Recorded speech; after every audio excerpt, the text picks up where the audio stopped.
చంద్రబాబు నాయుడు గారికి ఒక శాపం ఉన్నది. ఏంటా ఆ శాపం అంటే, ఆయన నిజం మాట్లాడితే ఆయన తల 1000 ముక్కలు అవుతుంది అని చెప్పేసి ఆయనకు శాపం ఉంది. కాబట్టి పాపం ఆయన ఎప్పుడు కూడా మరచిపోయి కూడా నిజం మాట్లాడాడు. కాకపోతే పవన్ కళ్యాణ్ గారు కూడా ఒక శాపం ఉన్నది. ఏంటి ఆ శాపం అంటే, పవన్ కళ్యాణ్ గారు ఆడే అబద్ధాలకి వయసు తక్కువ. అంటే ఆయన ఇట్లా అబద్ధం ఆడగానే అట్లా నిజం బయటపడుతుంది.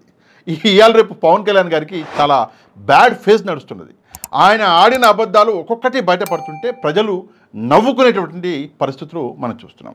సరే, పవన్ కళ్యాణ్ ఆడినా చంద్రబాబు నాయుడు గారు ఆడినా అబద్ధమే. కాబట్టి వీళ్ళు ఒక అబద్ధం ఆడిరు. ఆ అబద్ధంలో జగన్మోహన్ రెడ్డి గారిని టార్గెట్ చేసే ప్రయత్నం చేశారు. జగన్మోహన్ రెడ్డి గారికి 1750 కోట్ల రూపాయల అవినీతి డబ్బు అంటే లంచం అందింది. ఎవరిచ్చిర్రు అంటే అదానీ ఇచ్చిండు సోలార్ పవర్ కొనుగోలు కోసం అని చెప్పేసి ఒక అబద్ధపు ప్రచారాన్ని చంద్రబాబు నాయుడు గారు చేయడం జరిగింది. దీనికి సంబంధించి అమెరికాలో ఒక కేసు నడుస్తున్నది. ఆ కేసులో అమెరికా కోర్టులో ఎక్కడా జగన్మోహన్ రెడ్డి గారి పేరు రాకపోయినా చంద్రబాబు నాయుడు గారి పార్టీలో ఒక ముఖ్య నాయకుడు లేదు జగన్మోహన్ రెడ్డి గారి పేరు వచ్చింది అని చెప్పేసి ప్రెస్ ముందు నిలబడి కూర్చొని అబద్ధం ఆడిండు. అయినా కూడా ప్రెస్లో కూర్చున్నటువంటి ఎవ్వరు కూడా లేదు సార్ మీరు చెప్పేది అబద్ధం సార్ అని చెప్పేసి చెప్పే ధైర్యము చేయలేదు. అంటే నిజంగా ఇది దారుణం. జగన్మోహన్ రెడ్డి గారి పేరు లేకపోయినా జగన్మోహన్ రెడ్డి గారి పేరు ఉన్నట్టు చెప్పడం జరిగింది. అది కాకుండా విశేషం ఏంటి అంటే డైరెక్ట్గా చెప్పకుండా ఇండైరెక్ట్గా షర్మిల గారితో కూడా ఈ విషయాన్ని బయటకు చెప్పించి జగన్మోహన్ రెడ్డి గారిని టార్గెట్ చేసే ప్రయత్నం చేశారు. సరే, ఒకవేళ మీరు చెప్పేదే కరెక్ట్ అనుకుందాం. మీరు చెప్పేదే కరెక్ట్, జగన్మోహన్ రెడ్డి గారికి ఒకవేళ లంచం అందింది అనుకున్నాం, మరి కేసు ఎందుకు పెట్టలేదు అని చెప్పేసి నిన్న ఒక ప్రెస్ కాన్ఫరెన్స్లో అడిగితే చంద్రబాబు నాయుడు గారు దీనికి చాలా మంచి సమాధానం చెప్పిండు. ఏంటంటే నివేదిక లేకుండా చర్యలు తీసుకోలేము మేము అని చెప్పేసి అంటే మా దగ్గర ఆధారాలే లేవు, చర్యలు ఏం తీసుకుంటాము అని చెప్పేసి చెప్పే ప్రయత్నం చేసిండు. అట్లాంటప్పుడు రాజకీయంగా అబద్ధాలు ఎందుకు ఆడాలి అంటే ఓట్ల కోసం, ప్రజల సానుభూతి కోసం. సరే, ఇప్పుడు ఎలక్షన్లు లేవు కదా అని చెప్పేసి మీరు అడగచ్చు. లేదండి, ప్రజల సానుభూతి అంటే 5 సంవత్సరాలు జగన్మోహన్ రెడ్డి గారిని ఇట్లనే చిన్న విషయాల్లో టార్గెట్ చేసుకుంటూ పోయి ఆయన పేరు చెడగొట్టాలి అన్న ప్రయత్నం అనేది జరుగుతున్నది. కానీ దేవుడు ఉన్నాడండి, దేవుడు ప్రతి విషయాన్ని చూస్తాడు. ఆ అబద్ధము ఇప్పుడు బయటపడ్డది. డైరెక్ట్గా చంద్రబాబు నాయుడు గారే ఏ నివేదిక లేకుండా మేము ఎట్లాంటి చర్యలు తీసుకోలేమని చెప్పడం జరిగింది. ఇది మొదటిసారి కాదండి, చాలాసార్లు జరిగింది. 25,000 టన్నుల డ్రగ్స్ వచ్చినాయి విశాఖపట్నానికి, తెప్పించి జగన్మోహన్ రెడ్డి అన్నాడు ఈ పవన్ కళ్యాణ్ గారు, మన హీరో గారు. చంద్రబాబు నాయుడు గారి పార్టీలోంచి కూడా డైరెక్ట్గా కొంతమంది ప్రెస్ కాన్ఫరెన్స్లో పెట్టి చెప్పారు. కాకపోతే ఈరోజు పరిస్థితి ఏంటంటే అదే సిబిఐ అసలు డ్రగ్స్ లేవురా బాబు అక్కడ యాడ దొరకలేదు అని చెప్పేసి బట్టబయలు చేసింది. ఏం చేశారు అంటే గుడ్డగాల్చి జగన్మోహన్ రెడ్డి గారి మీద వేసే ప్రయత్నం చేశారు ఎలక్షన్లకి కొన్ని రోజుల ముందర. దానివల్ల ఏం జరిగింది అంటే జగన్మోహన్ రెడ్డి గారికి బ్యాడ్ నేమ్ అనేది వచ్చింది. ఏది ఏమైనా కూడా ప్రజల మనసులలో జగన్మోహన్ రెడ్డి గారి పేరుని చెడుగా ముద్రీకరించాలి అని చెప్పేసి ఒక ప్రయత్నం అనేది చేశారు. అది కాకుండా చెప్పుకుంటే పోతే చాలా ఉన్నాయి. 30,000 మంది అమ్మాయిలు మిస్ అయిపోయారు అని చెప్పేసి పవన్ కళ్యాణ్ బహిరంగంగా చెప్పడం జరిగింది. ఎక్కడ అంటే ఎలక్షన్లకి ముందు. నాకు డైరెక్ట్గా సెంట్రల్ ఆఫీసర్లు చెప్పారు, కాదు 30,000 మంది మిస్ అయ్యారు అని చెప్పిన పవన్ కళ్యాణ్ వీళ్ళ కూటమి ఈరోజు అసెంబ్లీలో నిలబడి కాదు మిస్ అయింది 45 మందే, 30,000 మంది అన్నాడు, ఇప్పుడేమో 45 మంది అని ఒప్పుకున్నారు. నిజంగా దీనికంటే ఇంకేమైనా దారుణం ఉంటుందా ఒకసారి మనం ఆలోచించాలి. ఇట్లా చెప్పుకుంటూ పోతే చాలా ఉన్నాయి. దాని మీద నేను సపరేట్గా ఒక వీడియో కూడా చేస్తా. ఇసుక నుంచి పామాయిల్ వరకు వీళ్ళు ఆడని అబద్ధాలే లేవు. కానీ ఏదేమైనా కూడా నిన్నటి ప్రెస్ కాన్ఫరెన్స్లో చంద్రబాబు నాయుడు గారు ఇంకొక మంచి మాట చెప్పిండు.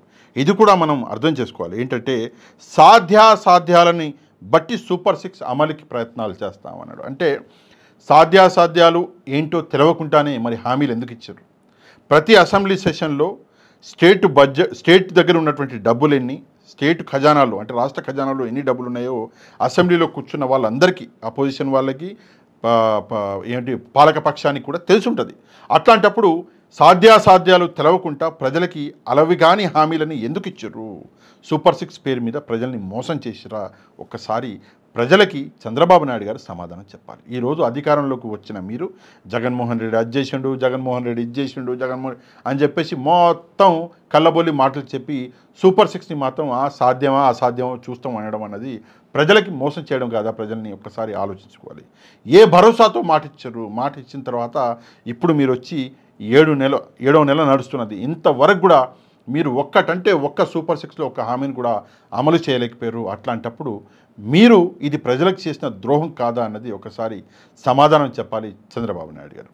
అమరావతి అమరావతి అమరావతి అని చెప్పుకుంటా కూర్చుంటున్నాడు చంద్రబాబు నాయుడు గారు. నిన్న ఒక విలేకరులలో ఒక సోదరుడు మంచి మాట అడిగాడు. ఏంటంటే అమరావతికి ఎంత ఖర్చు అవుతుంది, ఎప్పట్లోగా అమరావతిని పూర్తి చేస్తారు అంటే చంద్రబాబు నాయుడు గారి ఫ్యూజులు ఎగిరిపోయినాయి. ఆయన ఫేస్లో అసలు ఎక్కడ లేని కలర్స్ అన్ని కనిపించినాయి. ఒకేసారి ఏం చెప్పాలో అర్థం కాక ఏమన్నాడు అంటే, ఈ ప్రశ్నకి సమాధానం మీరే చెప్పాలి, ఒకవేళ మీకు అధికారం ఇస్తే మీరు ఎన్ని రోజులలో పూర్తి చేస్తారని చెప్పేసి ఆ విలేకరినే ప్రశ్నిస్తున్నాడు చంద్రబాబు నాయుడు గారు. మీకు 14 ఏళ్ళు అధికారంలో మీరు పవర్లో ఉండే 45 సంవత్సరాల ఇండస్ట్రీ మీరు సమాధానం చెప్పాలి. అధికారంలో ఉన్న ప్రభుత్వం మీది, ముఖ్యమంత్రి మీరు సమాధానం చెప్పడం మానేసి ఒక విలేకరిని క్రాస్ క్వశ్చన్ చేయడం అనేది ఎంతవరకు సబబు అన్నది ఒక్కసారి మీరే, అంటే ప్రజలు ఎవరైతే ఈ వీడియో చూస్తున్నారో వాళ్ళే దీని గురించి కమెంట్ చేయాలి.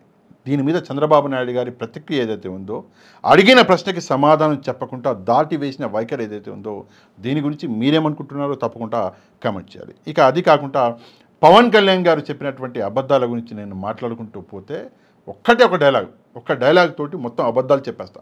సీజ్ ద షిప్, ఆ ఒక్క డైలాగ్ మీరు వినండి. విని ఆ డైలాగ్ని రోజు తక్కువ 10-15 సార్లు వినండి. వింటే మీ జీవితాలు బాగుపడతాయి. సీజ్ ద షిప్ బాగుంటుంది డైలాగ్. అది ఎంత దారుణమో అంటే సినిమాని రాజకీయాలలోకి తీసుకొచ్చాడు పవన్ కళ్యాణ్. అవే డ్రామాలు ఒక పాలిటీషియన్ ఎంత గౌరవంగా ఉండాలి. ఇప్పుడు అవసరం లేని చోట నడవడం అన్నది అది ఎట్లాంటి పాలిటిక్స్ అర్థం కాలే. అవసరం ఉన్న చోట నడవండి, తప్పలేదు. ఇక్కడ చివరిగా ఒక చిన్న అంశం చెప్పాలండి. ఏంటి ఆ అంశం అంటే, జగన్మోహన్ రెడ్డి గారు 2,73,000 కోట్ల రూపాయలు డైరెక్ట్గా డీబీటీ ద్వారా, బ్యాంక్ ట్రాన్స్ఫర్ ద్వారా ప్రజలందరికీ అందించి కూడా మార్కెటింగ్ చేసుకోలేకపోయింది. మార్కెటింగ్లో జగన్మోహన్ రెడ్డి గారు ఫెయిల్ అయ్యాడు. కానీ చంద్రబాబు నాయుడు గారు ఈరోజు ఒక్క పెన్షన్ పేరు మీద ఈరోజు ప్రజలని కలవడము, కలిసి ఇండ్లకి వెళ్ళడము, ఇంట్లోకి వెళ్ళి ఆయన హెరిటేజ్ పాలతోటి కాఫీలు టీలు పెట్టి ప్రజలకి తాపిస్తున్నాడు. అంత మార్కెటింగ్ చేసుకుంటున్నాడంటే నిజంగా మార్కెటింగ్లో చంద్రబాబు నాయుడు గారిని జగన్మోహన్ రెడ్డి గారు ఫాలో అవ్వాలి. తప్పదు, ఇవాళ రేపు సమాజం అంతే. మనం ఎంత మంచి చేసినామో అన్నది చూడదు సమాజం. ఎప్పుడైనా సరే ఎంత పేపర్లోకి వచ్చినామో, ఏ ఫోటోలు పేపర్లోకి వచ్చినాయి, మార్కెటింగ్ ఎంత చేసుకుంటున్నాం అన్నదే సమాజం చూస్తుంది. కాబట్టి జగన్మోహన్ రెడ్డి గారు తప్పకుండా రాబోయే రోజుల్లో ముఖ్యమంత్రి అయిన తర్వాత ఆయన కూడా ఇవన్నీ అవలంబించాలి.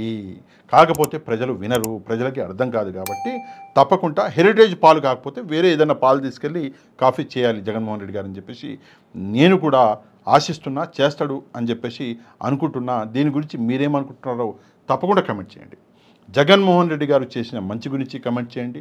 చంద్రబాబు నాయుడు గారు చేస్తున్నటువంటి ఈ డ్రామాలు ఏవైతే ఉన్నాయో, ముఖ్యంగా ఒక ముఖ్యమంత్రి స్థాయిలో ఉన్న వ్యక్తి అసలు పెన్షన్ డిస్ట్రిబ్యూషన్కి వెళ్ళడం అనేది అవసరమా, ఒక రోజు వేస్ట్ చేయడం అవసరమా, ఈ విషయం గురించి కూడా మీరు ఏమనుకుంటున్నారు అనేది తప్పకుండా కింద కమెంట్ చేయండి.